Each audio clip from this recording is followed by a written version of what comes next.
salut ma biquette. On continue pour le roman Jurassic Park.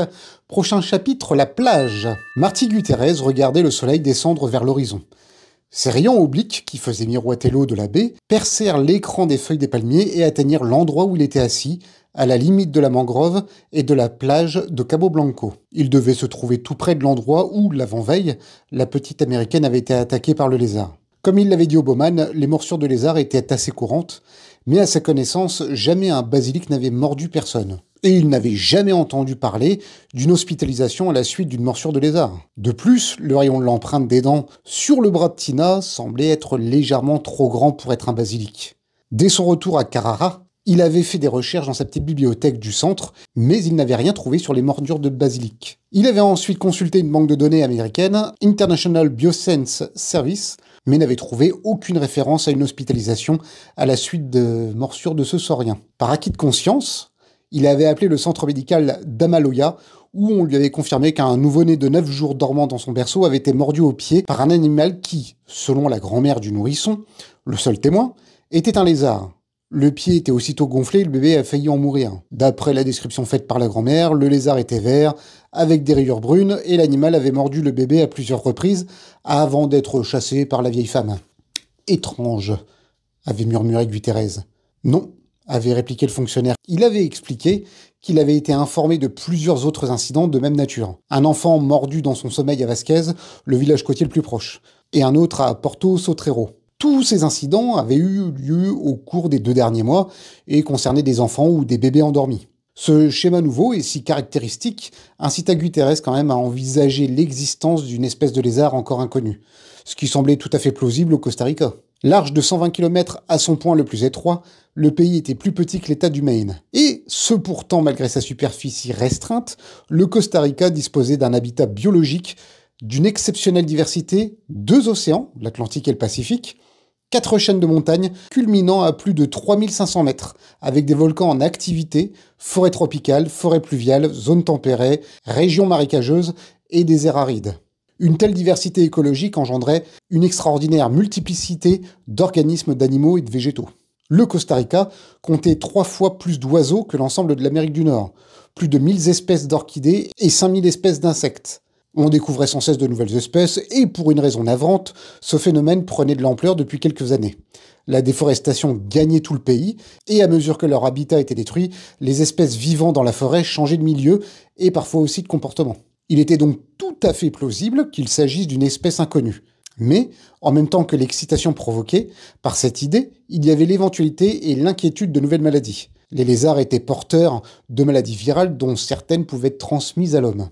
La plus grave était une forme d'encéphalite qui provoquait une sorte de maladie du sommeil chez l'homme et le cheval. Il était donc important de découvrir ce nouveau lézard, ne fût-ce que pour déterminer s'il était porteur d'un virus. Marty Gutierrez soupira en regardant le soleil descendre vers l'horizon. Peut-être Tina Bowman avait-elle vu un animal inconnu, peut-être pas. Nous voilà bien avancé. En tout cas, lui, il n'avait rien vu. À son arrivée dans la matinée, il avait chargé son pistolet à air comprimé de fléchettes ligamine et s'était dirigé vers la plage, plein d'espoir. Mais il avait perdu sa journée. Il allait bientôt être obligé de regagner sa voiture, car il ne voulait pas conduire de nuit sur la route mal entretenue. Gutierrez se leva et commença à rebrousser chemin le long de la plage. Après quelques centaines de mètres, il aperçut la silhouette sombre d'un singe hurleur qui avançait en bordure de la mangrove. Le biologiste s'écarta et se dirigea vers la mer. Si c'était bien un singe hurleur, il y en avait probablement d'autres dans les arbres, et ces bestioles avaient la charmante manie de couvrir les intrus d'urine. Mais celui-ci semblait être seul. Il marchait lentement, et s'arrêtait fréquemment pour s'asseoir. Le singe avait quelque chose dans la bouche. Gutierrez se rapprocha. Il vit que l'animal mangeait un lézard dont la queue et les pattes postérieures dépassaient de sa bouche. Même à la distance où il se trouvait, il distinguait des rayures brunes sur le fond vert. Le biologiste s'allongea sur le sable, prit son pistolet et visa le singe. Le hurleur, habitué à vivre dans une réserve, le regarda avec curiosité. Il ne s'enfuit pas, même quand la première fléchette passa en sifflant près de lui. Quand la seconde se ficha dans sa cuisse, l'animal poussa un cri aigu de colère et de surprise mêlée. Il lâcha les restes de son repas et s'enfonça dans la mangrove. Gutierrez se releva, s'avança. Il n'avait aucune inquiétude pour le singe, la dose de tranquillisant était trop faible pour provoquer autre chose qu'une petite somnolence de quelques minutes. Le biologiste pensait déjà à ce qu'il allait faire de sa découverte. Il rédigera un rapport préliminaire mais il allait de soi que les restes de l'animal seraient envoyés aux États-Unis pour être formellement identifiés. À qui les envoyer? L'expert patenté était Edward H. Simpson, professeur honoraire de zoologie à l'université de Columbia à New York. Un homme âgé, élégant, aux cheveux de neige.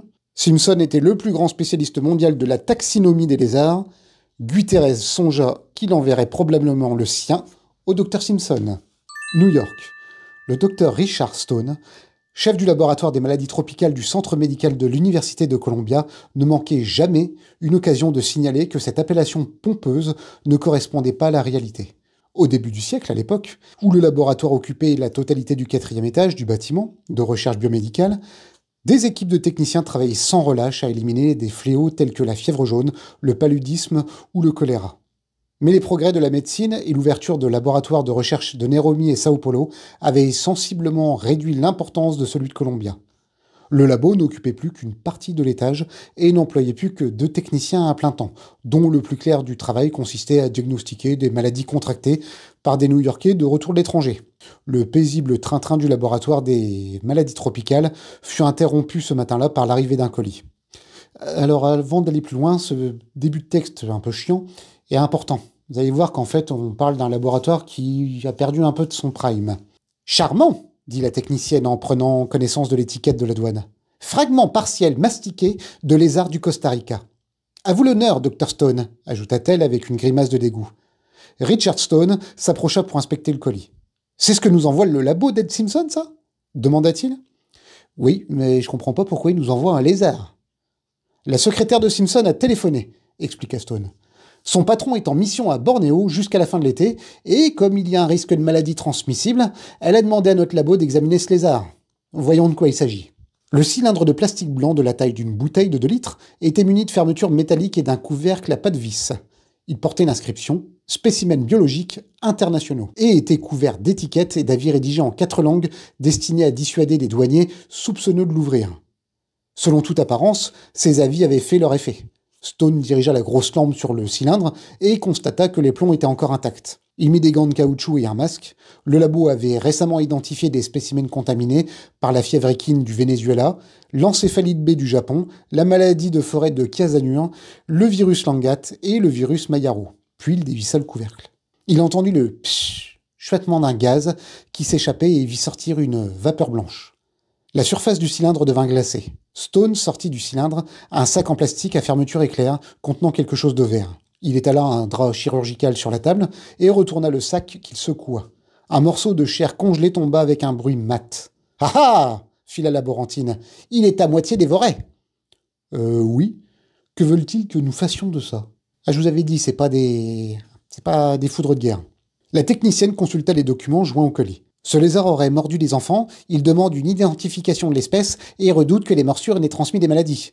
L'une des victimes a d'ailleurs fait un dessin de l'animal, ajouta-t-elle en montrant à Stone un dessin de l'enfant portant le nom de Tina au bas de la feuille. Il est évident que nous ne pouvons pas faire grand-chose pour l'identifier, dit Stone en jetant un coup d'œil au dessin. Mais à condition que ce fragment nous fournisse un peu de sang, il sera facile de vérifier s'il est porteur de maladie. Au fait, comment ils ont dit qu'il s'appelait l'animal ? Basilicus amoratus. À 3 doigts. Une anomalie génétique, répondit la laborantine en lisant le document. Bon, dit Dr Stone. Mettons-nous au travail. En attendant qu'il dégèle, faites une radio et prenez quelques photos pour le dossier. Dès que vous aurez un peu de sang, commencez les recherches d'anticorps jusqu'à ce que nous ayons trouvé une structure voisine et prévenez-moi s'il y a un problème. Avant le déjeuner, le laboratoire avait déjà la réponse. Le sang du lézard ne montrait aucune réactivité notable aux antigènes viraux ou bactériens. Ils avaient également effectué les tests de toxicité et trouvé une seule réponse positive, une légère réactivité au venin de cobra royal de l'Inde. Mais ce type de réactivité était courant entre les différents reptiles, et le Dr Stone ne jugea pas utile de le mentionner dans le fax que la laborantine envoya le soir même au docteur Martin Guterres. Ah je vous l'ai dit, là, c'est ni fait ni à faire comme boulot. Ils n'essayèrent pas d'identifier le lézard. Il faudra attendre le retour du Dr Simpson. Comme il ne devait pas rentrer avant plusieurs semaines, sa secrétaire demanda au laboratoire de Columbia de conserver les fragments de lézard pendant ce temps. Le Dr Stone glissa le sac à fermeture éclair et plaça le tout dans la chambre froide. Martin Guterres prit connaissance du fax du centre médical de Columbia. Le texte était laconique. Sujet, Basilicus amoratus, avec anomalie génétique. Transmis par le bureau du Dr Simpson. Matériel, Segment postérieur, animal partiellement dévoré. Examen pratiqué, radiographie, examen microscopique, RTX immunologique, maladie virale, parasitaire et bactérienne. Résultat, aucun signe histologique ni immunologique de maladie transmissible à l'homme dans cet échantillon de Basilicus amoratus. Richard A. Stone, directeur du laboratoire. Ils n'ont rien trouvé parce qu'ils n'ont pas cherché où il fallait. C'était pas un Basilicus amoratus. Enfin bref. Guterres tira deux conclusions de l'étude de ces résultats. Premièrement, l'identification du lézard comme un basilic avait été confirmée par des scientifiques de l'Université de Columbia. Ah bah alors, s'ils confirment. Deuxièmement, l'absence de maladie transmissible signifiait que les cas récents de morsure par cette espèce ne présentaient aucun danger grave pour le Costa Rica. Il avait d'ailleurs le sentiment contraire que sa première théorie était la bonne. Des lézards appartenant à une espèce inconnue avaient été chassés de leur habitat naturel et s'approchaient de la population locale. Guterres avait la conviction qu'il suffisait de quelques semaines seulement pour que les lézards s'adaptent à leur nouveau milieu naturel et que les attaques cessent. Des trompes d'eau s'abattaient sur le toit de tôle ondulé de la clinique de Bahia Anasco. Il était près de minuit. L'électricité avait été coupée par l'orage et Elena Morales, la sage-femme, travaillait à la lumière d'une torche électrique quand elle aperçut un petit gris aigu. Une sorte de gazouillement bref. Croyant qu'il s'agissait d'un rat, elle posa rapidement une compresse sur le front de la jeune accouchée et se dirigea vers la salle contiguë où se trouvait un nouveau-né. Au moment où elle posait la main sur la poignée de la porte, elle a entendu un autre gazouillement et elle se détendit. C'était à l'évidence un oiseau qui voltait dans l'encadrement de la fenêtre en cherchant à s'abriter de la pluie. Une vieille croyance d'ailleurs affirmait que lorsqu'un oiseau venait voir un nouveau-né, c'était un signe de chance. On va voir. Elena ouvrit la porte. Le bébé était couché dans un couffin en osier, emmailloté dans un lange léger, de sorte que seul son visage était découvert. Autour du couffin, 3 lézards, d'un vert sombre, étaient accroupis comme des gargouilles. En voyant Elena, ils penchèrent la tête. Sur le côté. Ils la regardèrent avec curiosité. Mais ils ne prirent pas la fuite.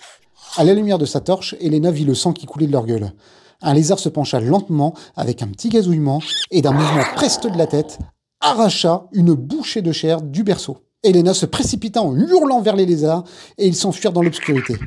Avant même d'avoir atteint le couffin, elle avait compris ce qu'ils avaient fait au visage du bébé, et elle pensait qu'il devait être mort. Les lézards s'enfoncèrent dans la nuit en babillant et en laissant sur le sol des empreintes de pattes à 3 doigts comme celles des oiseaux. La forme des données. Un peu plus tard, quand elle eut retrouvé son calme, Elena Morales décida de ne pas faire état de l'attaque des lézards. Malgré la scène horrible dont elle avait été témoin, elle redoutait qu'on ne l'accuse d'avoir laissé le bébé sans surveillance. Elle annonça à la mère que le nouveau-né était mort asphyxié et elle remplit des formulaires qu'elle envoya à San José en déclarant qu'il s'agissait d'un brusque syndrome infantile mortel, un syndrome inexpliqué et banal chez les enfants en bas âge, et son rapport ne fut pas mis en doute. Le laboratoire universitaire de San José, qui analysa l'échantillon de salive prélevé sur le bras de Tina Bowman, fit 2 découvertes étonnantes. Comme prévu, elle contenait une grande quantité de sérotonine, mais une des protéines de la salive était tout à fait exceptionnelle. Masse moléculaire de 1 989 000, une des plus grosses connues. Les résultats de l'activité biologique n'étaient pas encore connus. Il semblait s'agir d'une substance neurotoxique apparentée au venin du cobra et avec une structure par contre plus primitive. Le laboratoire décela également des traces de gamma-aminométhionine, une hydrolase. Comme cette enzyme était un marqueur en génie génétique, elle n'existait pas chez les animaux sauvages. Les techniciens supposèrent donc qu'il y avait une contamination au laboratoire, et ils n'en firent pas mention quand ils appelèrent le docteur Cruz, le médecin de Punta Arenas, qui leur avait fait parvenir l'échantillon. Il n'y en a pas un qui va bosser correctement dans son labo là-dedans, en fait. Le fragment de lézard attendait dans la chambre froide du laboratoire des maladies tropicales de l'Université de Columbia le retour du docteur Simpson, qui n'était pas prévu avant au moins 1 mois. Les choses auraient pu demeurer en l'état, si une laborantine nommée Alice Levin n'avait pas vu le dessin de Tina Bowman en entrant dans le labo. « Mais qui a dessiné ce dinosaure ?» demanda-t-elle. « De quoi ?» fit Richard Stone en se retournant lentement vers elle. « Le dinosaure, c'en est bien, non ? Mon fils passe son temps à dessiner des dinosaures. C'est un lézard, répliqua Stone. Un lézard du Costa Rica qu'une gamine en vacances a dessiné. Non, insista Alice Levin en secouant vigoureusement la tête. Regardez bien, il n'y a aucun doute. Une grosse tête, un long cou, une queue épaisse, debout sur ses pattes de derrière. C'est donc un dinosaure. Impossible. Il ne faisait que 30 cm de haut. Et alors, fit Alice. Il y a des petits dinosaures, je sais de quoi je parle. J'ai 2 garçons et je suis devenue une spécialiste. Le plus petit dinosaure mesurait moins de 30 cm. Je ne me rappelle plus comment ils s'appelaient, ils ont tous des noms impossibles. Après 10 ans, on est incapable de les retenir. Quelle conne, celle-là? Pas conne, mais observatrice. Vous n'avez pas compris, dit Richard Stone. Ce dessin représente un animal contemporain dont on nous a envoyé un fragment. Il est dans la chambre froide. Stone alla chercher le sac en plastique et le secoua pour faire tomber le fragment de lézard sur une table. Alice Levin examina sans le toucher la partie postérieure congelée de l'animal et haussa les épaules. Je ne sais pas, murmura-t-elle, mais pour moi, ça ressemble bien à un dinosaure. Hein. Mais impossible, riposta Stone, en secouant la tête. Pas facile à dire ça. Riposta Stone. Pourquoi? Il pourrait s'agir de restes ou de vestiges, je ne sais pas moi. Comment on appelle ça? Stone continua de secouer la tête. Alice était mal informée, ce n'était finalement qu'une technicienne de laboratoire, de bactériologie, dotée d'une imagination plutôt fertile. Stone se souvenait qu'elle avait cru d'ailleurs un jour être suivie dans la rue par un des garçons du labo. « Vous savez, Richard, reprit Alice, s'il s'agit vraiment d'un dinosaure, c'est un coup sensationnel. Mais c'est pas un dinosaure. Quelqu'un a vérifié? Non, répondit Stone. Eh bien, poursuivit Alice, envoyez-le au Muséum d'Histoire Naturelle, ou ailleurs. Vous devriez le faire, vous savez. Cela m'embarrasserait beaucoup, Alice. Alors, voulez-vous que je m'en occupe? Non, répondit Richard Stone. Je ne veux pas. Vous allez rien faire. Non, voilà, c'est ça, rien du tout. Il remporta le sac dans la chambre froide et claqua la porte. C'est un lézard, reprit-il, pas un dinosaure. Et de toute façon, nous attendrons que le docteur Simpson revienne de Bornéo pour l'identifier. Ce lézard n'ira nulle part, Alice. Un point, c'est tout. La côte de la mer intérieure. La température dépassait 35 degrés. Alan Grant, le voilà, était accroupi, le nez à quelques centimètres du sol. Il avait mal aux genoux. Malgré les genouillères de grosses toiles, la poussière alcaline lui irritait les poumons et les gouttes de sueur coulaient le long de son front. Mais Grant était indifférent à l'inconfort de sa position. Toute son attention était concentrée sur les 15 cm² de terre qui se trouvaient juste devant lui. Travaillant patiemment à l'aide d'un cure-dent et d'une brosse de peintre en poil de chameau, il était en train d'exhumer un minuscule fragment de maxillaire en forme de L, long de 25 mm et pas plus épais que son auriculaire. Les dents, qui formaient une rangée de petites pointes, étaient plantées selon un angle caractéristique. Des débris d'os se détachaient à mesure qu'il progressait. Grant s'arrêta quelques instants pour enduire l'os de colle avant de poursuivre sa tâche. Il ne faisait aucun doute qu'il s'agissait d'une maxillaire ayant appartenu à un bébé dinosaure carnivore mort depuis 70-79 millions d'années. Et si la chance était avec lui, Grant pouvait découvrir le reste du squelette. Et si cela se réalisait, ce serait le premier squelette complet d'un bébé carnivore. « Ohé, Alan !» Grant leva la tête en plissant les yeux pour se protéger du soleil. Il ajusta ses lunettes de soleil et s'essuya le front du revers de la main. Il se trouvait sur le flanc d'une butte isolée par l'érosion dans les Badlands de Snakewater, Montana. Sous le ciel d'un bleu implacable, les éminences de calcaire érodées parsemaient la plaine à perte de vue. Pas le moindre buisson, pas un seul arbre à l'horizon. Rien que de la pierre dénudée, le soleil brûlant et les gémissements du vent. Les visiteurs trouvaient les Badlands d'une austérité déprimante. Mais quand Grant contemplait ce paysage, lui voyait tout autre chose. Ces terres désolées étaient tout ce qu'il restait d'un monde très différent, disparu depuis 80 millions d'années. Grant se représentait un lieu chaud et marécageux, formant la limite d'une vaste mer intérieure. Cette mer de plus de 1500 km s'étendait des Rocheuses, de formation très récente, à la chaîne des Appalaches, au pic déchiqueté. Tout le Middle West des États-Unis était sous l'eau. À l'époque, il y avait de petits nuages dans le ciel, assombris par la fumée des volcans voisins. L'atmosphère était plus dense, plus riche en gaz carbonique, et les plantes poussaient rapidement en bordure de mer. Il n'y avait pas de poissons dans ces eaux, mais des mollusques bivalves ou des nautiles. Des ptérosaures descendaient en piqué pour saisir des algues flottant à la surface de l'eau. Quelques dinosaures carnivores rôdaient entre les palmiers qui poussaient sur les rives marécageuses. Au large apparaissait une petite île, d'une superficie de 1 hectare, pas plus. Bordée par une végétation dense, cette île formait un sanctuaire où des troupeaux de dinosaures herbivores à bec de canard pondaient leurs œufs dans des nids communautaires et élevaient leurs petits. Pendant les millions d'années qui suivirent, la profondeur du gigantesque lac alcalin d'un verre pâle diminua, et toute l'eau finit par disparaître. La terre, dénudée, se plissa et se craquela sous l'effet de la chaleur. L'île où les dinosaures pondaient leurs œufs devint le mamelon érodé, au flanc duquel Alan Grant, un barbu de 40 ans au large poitrail, était en train de creuser. « Ohé, Alan !» Il se releva. Il entendit le halètement d'un générateur portable et le fracas lointain d'un marteau-piqueur attaquant la roche de la colline voisine.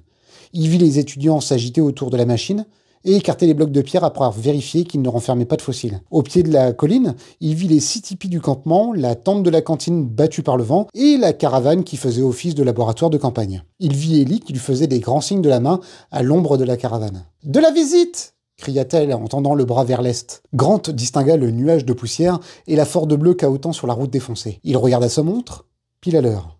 Sur la colline voisine, des jeunes gens suivaient la voiture avec intérêt. Les visiteurs étaient rares à Snakewater, et les raisons poussant un avocat de l'Agence pour la protection de l'environnement à venir voir Alan Grant avaient donné lieu à bien des conjectures. Mais Grant savait que la paléontologie, la science des êtres disparus, prenait depuis quelques années une importance inattendue dans le monde moderne. Ce monde changeait rapidement et des questions urgentes sur les conditions météorologiques, la déforestation, le réchauffement général de l'atmosphère ou la couche d'ozone semblaient pouvoir obtenir des réponses au moins partielles du passé. Les paléontologistes étaient en mesure de fournir certaines précisions, et en 2 occasions, Alan Grant avait été appelé à témoigner en qualité d'expert. Il commença à descendre la colline pour aller à la rencontre du visiteur. La poussière blanche fit tousser l'homme tandis qu'il claquait la portière de la voiture. « Bob Morris, APE », dit-il en tendant la main. « Je travaille pour le bureau de San Francisco. »« Vous avez l'air d'avoir chaud, » fit Grant après s'être présenté. « Vous voulez une bière ?»« Et comment ?» Morris n'avait pas 30 ans. Il portait une cravate, un pantalon complet et tenait un porte-documents. Ses chaussures à languettes crissaient sur les pierres, tandis que les 2 hommes se dirigeaient vers la caravane. « Quand je suis arrivé au sommet de la colline, » fit Morris, en désignant les tipis, j'ai cru que c'était une réserve indienne. Non, répliqua Grant, mais c'est le meilleur moyen de vivre par ici. Il lui expliqua qu'en 1978, la première année des fouilles, ils avaient fait venir des tentes octogonales ultra perfectionnées. Mais le vent les avait renversées, ils essayèrent ensuite avec d'autres modèles, mais le résultat fut le même. Ils décidèrent enfin de monter des tipis, plus spacieux, plus confortables et plus stables, quand le vent soufflait. Ce sont des tipis de pieds noirs, ajouta Grant. Ils sont tendus sur 4 piquets, alors que ceux des Sioux, n'en ont que 3. Mais comme nous sommes sur l'ancien territoire des pieds noirs, nous avons pensé que... Oui, bonne idée, fit Morris, les yeux plissés, en parcourant du regard le paysage désolé. Depuis combien de temps êtes-vous là ? À peu près 60 caisses, dit Grant. Nous mesurons le temps en caisses de bière, expliqua-t-il, voyant l'air surpris du fonctionnaire. Nous commençons en juin avec 100 caisses, et nous en avons fini une 60aine. 63 pour être précis, lança Ellie Sattler au moment où ils arrivaient devant la caravane. Grant sourit en voyant Morris écarquiller les yeux. Âgé de 24 ans, le teint hâlé, des cheveux blonds attachés en queue de cheval, Ellie portait un jean coupé en haut des cuisses et une chemise nouée autour de la taille. Si nous tenons le coup, c'est grâce à elle, poursuivit Grant, après avoir fait les présentations. Elle est très bonne dans sa partie. Quelle est sa partie ? Demanda Morris. Paléobotanique, répondit Ellie. Et je m'occupe aussi des préparations de routine. Elle ouvrit la porte et ils entrèrent dans la caravane. La climatisation abaissait seulement la température à 28, mais ils eurent une impression de fraîcheur après la chaleur torride de ce midi. Plusieurs longues tables de bois étaient alignées sur lesquelles de petits fragments d'os étaient soigneusement disposés et étiquetés. Un peu plus loin, il y avait des plats et des pots de céramique. Une forte odeur de vinaigre flottait dans l'air. « Je croyais que les dinosaures étaient très gros », dit Morris en voyant les os. « C'est vrai », fit Ellie. « Mais tout ce que vous voyez ici provient de bébés. Le site de Snakewater est particulièrement important pour le nombre de nids fossilisés. Avant que nous commencions les travaux sur ce gisement, les bébés dinosaures étaient très mal connus, puisqu'un seul nid avait été découvert dans le désert de Gobi. Ici, nous avons mis au jour une 12aine de nids d'hadrosaures avec des œufs et des squelettes de bébés. » En se dirigeant vers le réfrigérateur, Grant montra à Morris les bains d'acide acétique utilisés pour dissoudre la gangue calcaire entourant les fragiles ossements. « On dirait des os de poulet », fit Morris en se penchant vers les plats de céramique. « Ouais », acquiesça Ellie. Ils ressemblent surtout à des os d'oiseaux. « Et ceux-là » demanda Morris en montrant par la fenêtre de la caravane des piles de gros os enveloppés dans des bâches en plastique. « Des rebuts » expliqua Ellie. « Des débris trop fragmentaires pour que nous ayons des extraits. Avant, nous les aurions jetés, mais aujourd'hui, nous faisons des analyses génétiques. »« Des analyses génétiques » répéta Morris. « Tenez, fit Grant en lui fourrant une bière dans la main. » Il entendit une autre à Ellie, qui la but au goulot en rejetant son long cou en arrière sous le regard ahuri de Morris. « Comme vous le voyez, nous ne faisons pas de manière ici, déclara Grant. « Voulez-vous passer dans mon bureau ?»« Avec plaisir, répondit Morris. Le chercheur le précéda tout au fond de la caravane où se trouvait un canapé défoncé, un fauteuil affaissé et une table basse. Grant se laissa tomber sur le canapé qui émit un craquement et projeta un nuage de poussière crayeuse. Il s'appuya contre le dossier, posa ses bottes sur le bord de la table et indiqua le fauteuil au visiteur. « Asseyez-vous donc. » Alan Grant était le professeur de paléontologie à l'université de Denver et l'un des plus éminents chercheurs dans son domaine. Mais il fuyait les mondanités. Il se considérait comme un homme de terrain et savait que dans sa spécialité, les découvertes les plus importantes étaient faites sur le terrain avec les mains.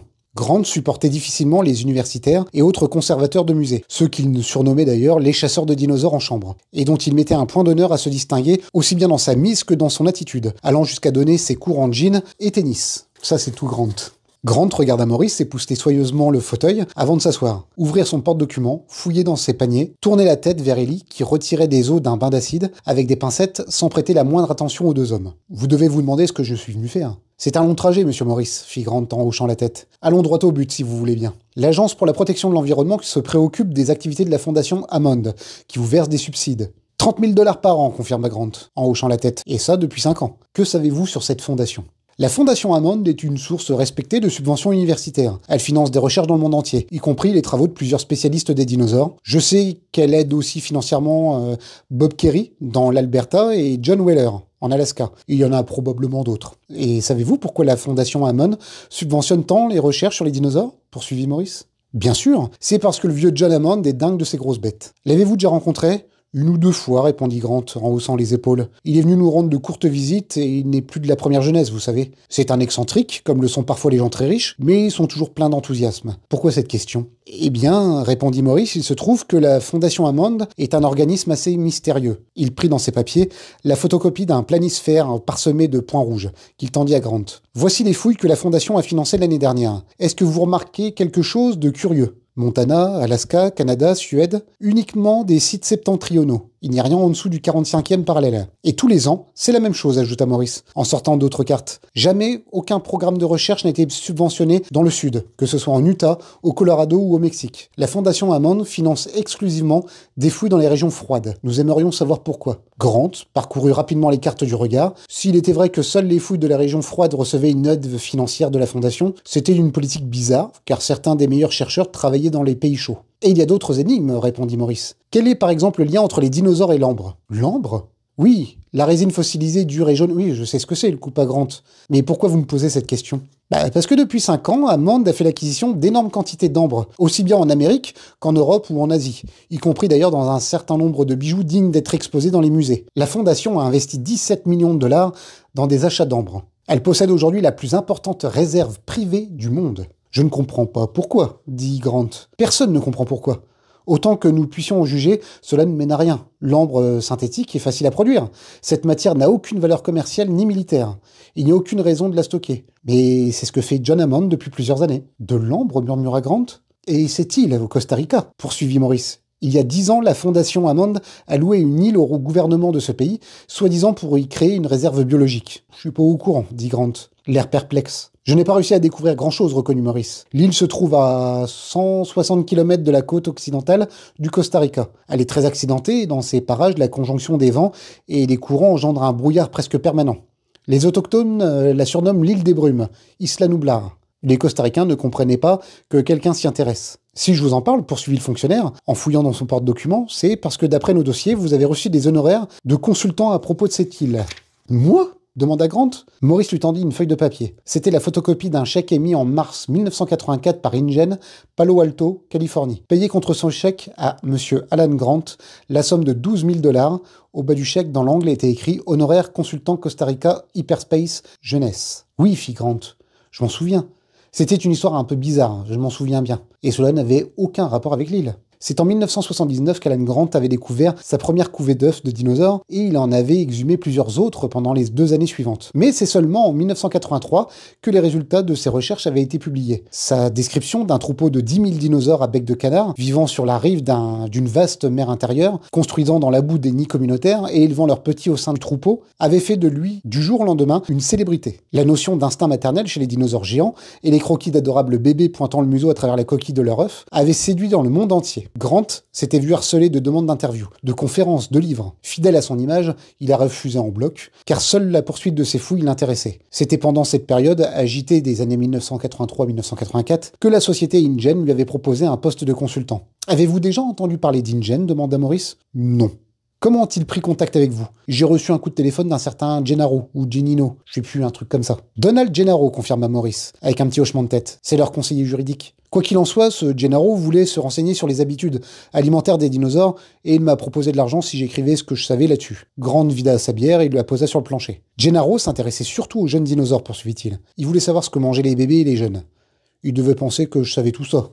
Mais c'est pas le cas. Pas vraiment. Nous avons découvert un grand nombre d'ossements, mais nous disposions de peu d'éléments sur le régime alimentaire. Gennaro m'a dit qu'il savait que tout n'avait pas été publié et il voulait tout ce qu'on avait. Il m'a proposé une très grosse somme, 50 000 $. Vous permettez? Demanda Maurice, en prenant un magnétophone qu'il posa sur la table basse. Oui, je vous en prie. Gennaro vous a téléphoné en 84. Que s'est-il passé ensuite? Vous avez vu notre site, répondit Grant. 50 000 $ nous permettaient de financer les fouilles pendant 2 étés. Je lui dis que je ferais le maximum. Vous avez donc accepté de rédiger le document? Oui.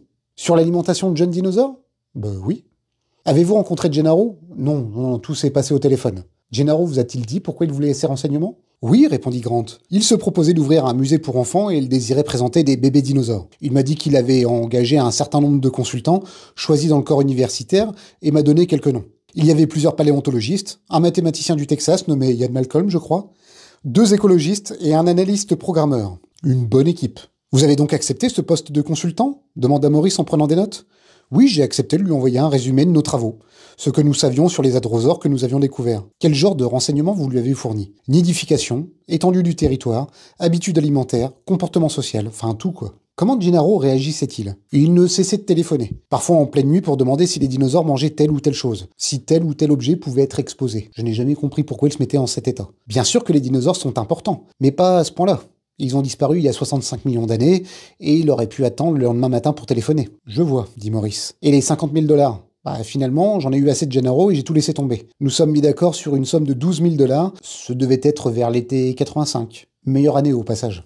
Et InGen ? Demanda Maurice, en griffonnant quelques chiffres. Avez-vous eu d'autres rapports avec eux ? Pas depuis 85, non. Quand la Fondation Hammond a-t-elle commencé à financer vos recherches ? Il faudrait que je vérifie, répondit Grant, mais je crois que c'était à peu près la même époque. Tout ce que vous savez sur Hammond, c'est qu'il est riche et passionné par les dinosaures. Oui, voilà, c'est ça. Maurice continua de prendre des notes. Écoutez, fit Grant. Si l'Agence pour la protection de l'environnement s'intéresse tellement à Hammond et à ses activités, les fouilles dans les pays froids et les achats d'ambre d'îles au Costa Rica, pourquoi ne l'interrogez-vous pas ? Pour l'instant, c'est impossible. Pourquoi ? Demanda Grant. Parce que nous n'avons aucune preuve que ces activités soient illégales. Mais pour moi, ça ne fait aucun doute que John Hammond tourne la loi. C'est le Bureau des transferts de technologie qui nous a alertés, expliqua Maurice. Cet organisme contrôle les expéditions de matériel américain, pouvant avoir de l'importance dans le domaine militaire. Ils ont appelé pour nous signaler qu'InGen avait peut-être effectué des transferts de technologies illégaux dans 2 secteurs d'activité. D'une part, 3 Cray XMP avaient été... Je le fais hyper bien l'anglais. Avait été expédié au Costa Rica sous le couvert d'un envoi de matériel à une autre division de l'entreprise en spécifiant qu'il n'était pas destiné à la revente. Mais le bureau se demandait pourquoi avoir besoin de machines aussi performantes au Costa Rica. 3 Cray ? Murmura Grant. Ce sont bien des ordinateurs, des super ordinateurs extrêmement puissants. Pour vous donner une idée, la puissance de calcul de 3 Cray est supérieure à celle de l'équipement informatique de n'importe quelle compagnie privée américaine. Et InGen les a envoyés au Costa Rica. On est bien obligé de se poser des questions. Je donne ma langue au chat, fit Grant. Vous savez pourquoi ? Personne ne le sait. Et le cas des Hood est encore plus inquiétant. Ce sont des séquenceurs automatiques, des machines capables de déterminer seuls les codes génétiques si récentes qu'elles ne figurent pas encore sur les listes des matériels sensibles. Mais n'importe quel laboratoire de génie génétique peut en posséder une, s'il a les moyens de débourser un demi-million de $. Si mes renseignements sont exacts, poursuivit-il, en consultant ses notes, InGen a expédié 24 séquenceurs Hood vers son île du Costa Rica. Ils affirment là aussi qu'il s'agit d'un transfert de matériel vers une filiale de l'entreprise et non d'une exportation. Le bureau des transferts de technologie n'a pas pu faire grand-chose, car l'utilisation de matériel n'est pas officiellement de son ressort. Mais à l'évidence, InGen est en train de mettre sur pied l'une des plus importantes installations de génie génétique du monde dans un petit pays d'Amérique centrale, un pays sans réglementation. Cela s'est déjà vu. Il y avait déjà plusieurs entreprises de biotechnologie qui s'étaient installées à l'étranger afin d'échapper aux lois et réglementations en vigueur aux États-Unis. Le cas le plus flagrant était celui de Biosyn. En 1986, la génétique Biosyn Corporation de Cupertino expérimenta un vaccin antirabique dans une ferme du Chili, sans avertir les autorités locales ni les ouvriers agricoles et sans prendre la moindre précaution. Petite parenthèse, vous voyez, Biosyn, on en parle, qui est évoqué dans Jurassic World Dominion, est évoqué déjà dans le roman. Et à Cupertino, petit rapport avec Apple, la petite ressemblance qu'il y avait déjà dans le dernier film avec Steve Jobs. Allez, on reprend. Le vaccin consistait en un virus de la rage, dont on avait modifié le matériel génétique pour le rendre inactif. Mais la virulence n'avait pas été vérifiée. Biosyn ne savait pas si le virus pouvait encore inoculer la rage. De plus, le virus avait été modifié. On ne pouvait en principe contracter la rage qu'après avoir été mordu par un animal atteint. Mais les expériences de Biosyn sur le virus lui permettaient de traverser les alvéoles pulmonaires de sorte qu'il suffisait de respirer pour être infecté. Les chercheurs de Biosyn transportèrent le virus dans un sac sur un vol commercial. Maurice s'était souvent demandé ce qui serait arrivé si les capsules s'étaient brisées pendant le vol. Tous les voyageurs auraient pu contracter la rage. C'est une attitude scandaleuse et irresponsable. C'était une négligence criminelle, et pourtant, aucune mesure ne fut prise contre Biosyn. Les ouvriers agricoles qui avaient risqué leur vie, sans le savoir, n'étaient que des paysans ignorants. Le gouvernement chilien avait une crise économique sur les bras et d'autres chats à fouetter. Les autorités américaines ne pouvaient exercer leur juridiction. Lewis Dodson, le voilà, Le généticien responsable du projet était toujours employé par Biosyn, qui continuait d'agir avec la même insouciance. Et d'autres entreprises américaines s'empressaient de s'installer dans des pays dont la législation n'était pas adaptée au développement des recherches génétiques. Des pays pour qui le génie génétique n'était qu'une des technologies de pointe et qui accueillaient ces entreprises sur le territoire sans soupçonner les périls qu'elles leur faisaient courir. Voilà pourquoi nous avons commencé à nous intéresser à InGen, reprit Maurice. Cela remonte à 3 semaines. Qu'avez-vous découvert demanda Grant. Pas grand-chose, reconnut le jeune homme. À mon retour de San Francisco, nous serons probablement obligés de clore l'enquête. Et je pense en avoir à peu près terminé ici, ajouta-t-il en prenant son porte-document. À propos, que signifie hyperespace jeunesse ? C'était juste une appellation fantaisiste pour mon rapport, répondit Grant. Hyperespace est un terme désignant un espace multidimensionnel. Si l'on observe le comportement d'un animal, son alimentation, ses déplacements, son sommeil, tout cela prend place dans un espace multidimensionnel. D'après certains de mes confrères, le comportement d'un animal doit être considéré à l'intérieur d'un hyperespace écologique. Un hyperespace jeunesse, expression prétentieuse s'il en fut, fait simplement allusion au comportement de jeunes dinosaures. Le téléphone sonna, et à l'autre extrémité de la caravane, Ellie décrocha. « Il est en réunion en ce moment, dit-elle. Peut-il vous rappeler ? Merci pour votre aide, dit Maurice en se levant et en refermant son porte-document. Et pour la bière. Je vous en prie, fit Grant, en le raccompagnant jusqu'à la porte. Hammond vous a-t-il demandé de lui fournir du matériel provenant de vos sites ? Des os, des œufs, ce genre de choses ? Non. D'après le Dr Settler, vous faites des travaux de génétique ici. C'est pas exactement ça, rétorqua Grant. Quand nous mettons au jour des fossiles endommagés, ou qui, pour une toute ou autre raison, ne peuvent être conservés dans un musée, nous expédions les ossements à un laboratoire qui les broie et essaie d'en extraire des protéines. Ces protéines sont identifiées et on nous envoie le résultat. Et quel est le nom de ce laboratoire demanda Maurice. Medical Biologic Service, à Salt Lake City. Comment les avez-vous choisis ? Leurs prix sont très compétitifs. Ce laboratoire n'a rien à voir avec InGen ? insista Maurice. Pas à ma connaissance. Grant ouvrit la porte de la caravane et sentit un souffle d'air brûlant. Maurice prit le temps de prendre ses lunettes de soleil. Une dernière chose, dit-il. Imaginons que le véritable objectif d'InGen n'a pas été une expédition dans un musée. Aurait-il pu utiliser d'une autre manière les renseignements que vous leur avez fournis ? Bien sûr, fit Grant en riant. Ils auraient pu nourrir un bébé hadrosaure. Un bébé hadrosaure, répéta Maurice en se mettant à rire à son tour. J'aimerais bien voir ça. Quelle taille avait-il ? Ils étaient grands comme ça, fit Grant en écartant les mains d'une quinzaine de centimètres, de la taille d'un écureuil. Et combien de temps fallait-il à l'animal pour devenir adulte ? À peu près 3 ans, répondit Grant. Eh bien, reprit Maurice en lui tendant la main, merci encore pour votre aide. Soyez prudent en conduisant, fit Grant. Il attendit que Maurice soit arrivé devant sa voiture, puis il referma la porte de la caravane. Que penses-tu de lui ? demanda Ellie.